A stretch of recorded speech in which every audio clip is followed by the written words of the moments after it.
หมอยสูงค่ะหมอยสูงพี่ๆน้องๆผู้ปันแห้งค่ะใส่หมอกหอมกุ๊กก็ค่ะเมื่อในก็เป็นวันที่15เดือนธันวาคมที่3ปี2525ในตอนรายการเฮาค่ะตอนในดีอ่อนเอาพี่ๆน้องๆเฮาค่ะมาถ่อมด้วยข่าวเงาเกี่ยวกับเลยลองตั้งหากว่าหนังไหนค่ะอันนี้ก็เจ้าสาวกว่าที่โฮมปลีกว่าตึงลาดให้เอาตั้งพิษเจ้าหมาวย้อนเพราะว่าเจ้าหมาวได้ปล่อยพาแพทย์ปล่อยปางแขกเฮ็ดให้เจ้าสาวและไขหน้าไขตาแล ซุ่มเงินอ่านโหแสนว่าหนังไหนเมื่อวันที่12เดือนธันวาคมที่3ปี2525มีนางสาวแนกอายุเลย34ปีเจ้าสาวไลกว่าตึงลาตีโฮงปลิกสะอวดเจดอนนครศรีธรรมราชค่ะเปิดให้เอาตั้งพิษนายโดนอายุเลย33ปีเอาเมานะคะย้อนเปว่าขาสองก่อในไหลอุโพตกลงกันว่าเดี๋ยวจะเฮ็ดป้อยปางแขกเหี่ยวก็เลยเฮ็ดลึกพิษหมอกพินหมอกไว้แขกตั้งนำตั้งหลาย ให้มาเข้าห่มป้อยปางแขกเขาอันจัดเฮ็ดดีหมู่2บ้านควรเงินบ้านตุนเจเว้งสะอวดใจดอนนครศรีธรรมราชเฮ็ดไหนก้อยก็ว่าเผื่อว่าถึงมาในวันที่11ยาวในตวนเจ้าหมานั้นซ้ำหายเสียบหายสวยอ่ำมาในวันป้อยปางแขกนะคะเอาเฮ็ดให้นางสาวแนกในไหลขายนาขายตาก้อยมกาฝ่ายหนึ่งก็ซ้ำไหลหางเฮ็ดไว้หมดอำว่าเป็นโคนลงตั้งไว้ ปืนตีตั้งกินตั้งย่ำเคิงใจโคตื้อแหละจังได๋เพราะว่ามันนับสอนเป็นเงินก็ได้โตอยู่ม5เสียนจังได๋ค่ะก็เปิ้นนั่นแหละแค่ให้เจ้าหน้าที่เขาทิ้งยอบโตนายตวนปันตัวตามตั้งผิดกว่าเสกำว่าไหนเจ้าสาวรัฐนี่ว่ามันนางไหลตั้งจูมันได้แต่ก็เขานี่ก็ไหลเป็นจู้ๆกันมาข้าวตั้งหึง1ปีปลาย6เดือนเจ้าไนแล้วก็อบโอ้ตกลงกันว่าสิเฮ็ดปล่อยปังแขกในวันที่11เนี่ยค่ะเนาะ เพราะว่าเฮ็ดปล่อยปางแขกกันยาวๆเนี่ยเขาก็วางแผนว่าเดกว่าผุยเสียงขายสีเฮ็ดนั่นน่ะเนาะกว่าเหตุการณ์สุนตัวว่าซังว่าเฮ็ดจั่งใดเขาก้อยก็ว่าซ้ำอำเป็นมาจอมหนังตีอันเขาเลยอบโอ้ตกลงกันเนี่ยค่ะเนาะอันเต็มมันแต่ก็เขาป้อเหมือนจังหนังว่าอบกันแล้วก็ตกลงกันไว้ดีๆงามๆกำเหลียวเนี่ยค่ะเขาอบกันได้ค่ะเจ้าสาวเนี่ยย้อนเงิน300,000ค่ำ2บาทเฮ็ดได้ว่าเพราะว่าแต่หน้าเฮือนเหี่ยวก็ติเมอผุยเสียง ในเมื่อขายสีตีเจเว้งฉวางเนี่ยค่ะเขาก็คัดดีคัดหังมันเจอไหนว่าเหย้าให้ไหนอบโอ้กันตกลงกันว่าเหย้าให้ไหนนั่นน่ะก็น่าว่าเผอถึงว่าในวันปล่อยปางแขกซ้ำเจ้าเหมาได้หายกว่าให้ไหนก้นอันเป็นญาติพี่น้องเลยเจ้าไหนจอมหาที่เฮิรนก่อมหันสืบฟ้อนหาก่อมติดต่อไรสืบกว่าสืบมาเจ้าหมาก็ซ้ำว่ายาเพกึ่งกลางให้ก็ยดยาตัวไว้อยู่ที่ห้องยากับในจอมกว่าที่ห้องยาแทงก็ยาเฮ็ดจั่งใดคะอ้อ เกี่ยวกับเรยร้องในก็เป็นข่าวเงาลือหลังลงไว้เหแลเผอข่าวยามสืบมาตอนโหคำขนอดตั้งฝ่ายเจ้าเมาเนี่ยก็ลานในดีสื่อข่าวนั่นขนาดเนาะก็ว่าให้ทอมฝ่ายมั่นพองเฮ็ดจังไหนอ้อมั่นใจก็ลาดว่าลองตั้งเปิงเป็นมันได้ได้ก็ว่ามั่นใจเลยตั้งสาวมันได้เขาก็อบกันมาก็หิ้มจำ2 ปีม่วนตั้งก็เหตุการณ์เกี่ยวกับเลยลองเซี่ยวขายสีขายหางเฮ็ดจังไหนค่ะมื้อ5-6เดือนที่ป่นมาเนี่ยซ้ำมันใจก็ไหล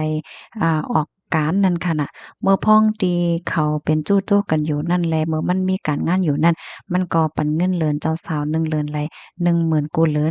นเฮ็ดให้เขาเผื่อว่ามันตกการตกงานแล้วนี่ก็มันจ่ายนี่ก็กว่าหากุงเฮ็ดให้มาขายมันจะว่าไล่ไปกินฝ่ายนั่งยิ่งเนี่ยเนาะมันก็ขัดใจเหตุการณ์และเก็บหอมตอมจู้เงินต้องอยู่เฮ็ดให้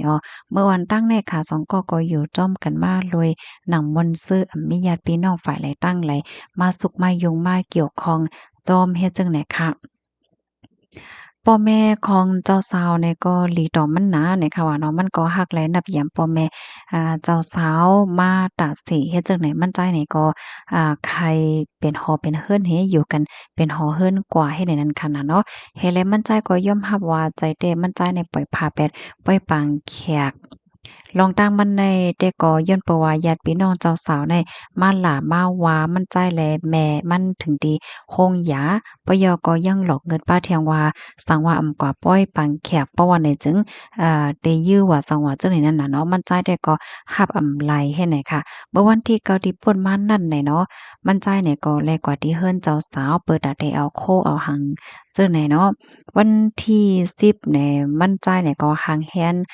เหมือนจังหนังว่าโคของใจตื้ออันเดกว่าอ่าเอากว่าในวันปางแขกนั่นเย้าเนี่ยค่ะเมื่อพ้อง เมื่อพ้องนั้นในไหนมันใจเนี่ยก็ซ้ำไหลลมในห้องน้ำเหี่ยวก็ไหลกว่าขึ้นห้องยาเฮ็ดไหนนอไหลกว่าขึ้นห้องยาเฮก็ไปบ่ให้ไหลนั่นค่ะน่ะมันใจก็หมอกลาดหมอว่าวันที่11ในเตมีป้อยปังแขกในเตเลยกว่าป้อยปังแขกให้ไหนกำในหมอยาเขาก็ว่าป้อกลางในเจ้าหมอ6โมงจนในจังลูกกว่าแลให้ลือที่ห้องยาเที่ยงอีกนึงเฮ็ดไหนกำในก่อนถึงเวลา9โมงกลางค่ำค่ะเนาะก็มีญาติฝ่ายนั่งยิงมาที่ห้องยา มาเมาสิบก่อเจ้าเนี่ยค่ะก็มาหลามาว่ามันแลแม่มันว่าไต้หวันหรือหลายเจอหลายเปิงให้ในนั้นค่ะนะเนาะที่แต่มันในมันใจก็วนเนี่ยก็วางแผนไว้ยาวว่ามันล่ม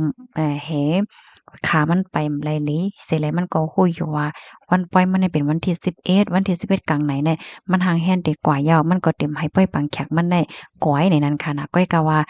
ญาติพี่น้องฝ่ายนางยิ่งซ้ำมาว่าแก้มน่ะแหละ มันก็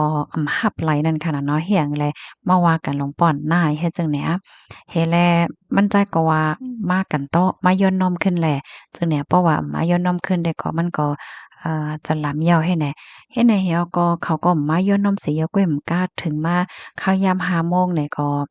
เอ่อตั้งฝ่ายญาติพี่น้องเนี่ยก็โทรมาหลอกเงินเถียงนั่นค่ะนะกำในมันใจก็เข้าใจสิโฟนหาเจ้าสาวค่ะเนาะเปิดตาเดอบโอ้หลายมิ้วเนี่ยเจ้าสาวก็รับโฟนมันเฮ็ดจังไหนเมื่อเดมันในมันใจวางแผนไว้ยาวว่า6โมงเลยได้ออกห้องยากว่าให้ไหนนั่นน่ะเนาะใจว่นว่าได้ไปเนี่ยก็ว่ามันยาหลายยาว่าเฮียงหน้าเนี่ยสิแลมันยอมรับไหลฝ่ายหนึ่งเขาเนี่ยก็ซ้ำอำมากันต่อเปิ้นเฮาอำมาขอโทษเฮ็ดให้นั่นค่ะน่ะเนาะเฮ็ดแล้วมันก็ยอมรับแล้วสิมันก็กว่าจังได๋นั่นค่ะน่ะมันก็เป็นกว่าเฮ็ดให้เขาอ๋อค่ะลองตั้งมันได้แต่ก็เป็นไว้เฮ็ดจั่งไหนยาวให้ไหนก็เปอมันจ่ายก็ไม่ใจอยู่ว่าสังว่ากว่าก็กลมลอดเพเฮ็ดให้นั่นน่ะมันเลยตั้งแม้มันไหนก็เลยกว่าตึงรัดไว้ดีคงปลีกไว้ยาวว่าเขาถูกย่าหลอกเงินเฮ็ดจั่งไหนครับตอนดาเงินการใช้จ่ายหันจั่งไหนก็มันจ่ายก็ออกการใช้จ่ายทั้งหมดในว่า อ๋อเฮียก็อันตีลาดว่ามีเงินกาใจเงินในรูซุมหมอกหาเสียนอันว่านั่นก็ใครให้ออกมา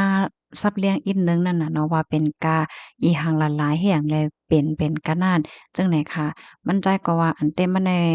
ไหนก็เลยปันเงินฝ่ายเจ้าสาวก็หางแฮนปล่อยใน20,000บาทเฮ็ดจังไหนเนาะ กำแน่ลองตีอันเจ้าสาวว่าเอาก้าเอารถเครื่องกว่าปองกว่าหังเจื้อนั้นไหนก็มันใจไหลเอากว่าได้ว่าไหลเอากว่าเฮ็ดไหนเนาะลองอันตีนั่งยิ่งออกมาลัดจึงไหนได้เปย้อนเปิดหังได้ก็ฮู้ยาวเฮ็ดไหนอ้อเฮ็ดแล้วมันใจลัดว่ามันก็ยามอบจ้อมมันยาม เหี่ยวก็มันมีก้นก้อนหนึ่งตีอันมาลาดว่ายามอบจ้อมผู้ใจก็ในเหี่ยวก็ยามถุงยาผู้ใจก็ในปล่อยพาปางแขกนั่นไหนมันใจก็ยอมรับว่า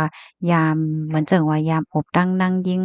ก็นั้นแต่เหี่ยวก็ให้พ่อแม่เนี่ยกว่าย้อน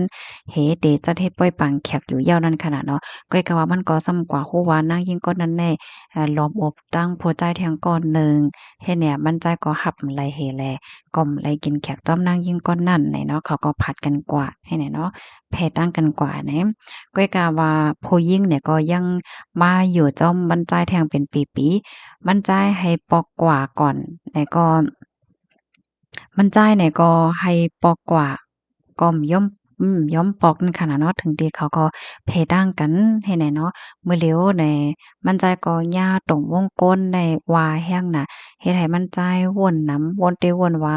เฮ็ดให้นำเครียดนะจังได๋ค่ะสั่งถามว่าเด็ปอกกว่าหากันดั้งต่อสาวเทียงอยู่5ในมันใจได้ก็กว่ายาวอะย่อมรับลายยาวเนี่ยว่า ข้อมูลในก็ค่ะเลยปรีมาที่ห้องการข่าวไทยรัฐเนี่ยค่ะเนาะอันนี้ก็เฮาค่ะถ่อมเสียงทั้งสองฝ่ายค่ะเนาะเจ้าสาวว่าจั่งใดเจ้าหมาว่าจั่งใดอันเต๊ะๆมันยาวเป็นจั่งหือแต่ก็ผู้เยาว์เนี่ยค่ะเนาะพี่น้องค่ะรับถ่อมยาวหันถึงจั่งหือพองเนี่ยค่ะตั้งฮักในก็จังว่าค่ะเนาะมันก็กามหลีไหลก็กูหลีไหลตั้งฮักหลีเนี่ยค่ะนะมันก็ไหลตั้งฮักติมหลีว่าสังว่าจั่งใดก็มีนั่นค่ะน่ะเนาะยินจำกูก็ค่ะย้อนให้อยู่เลยกินหวานและรอดเพศกันค่ะเนาะ พ่อค้าหมายสงค่ะ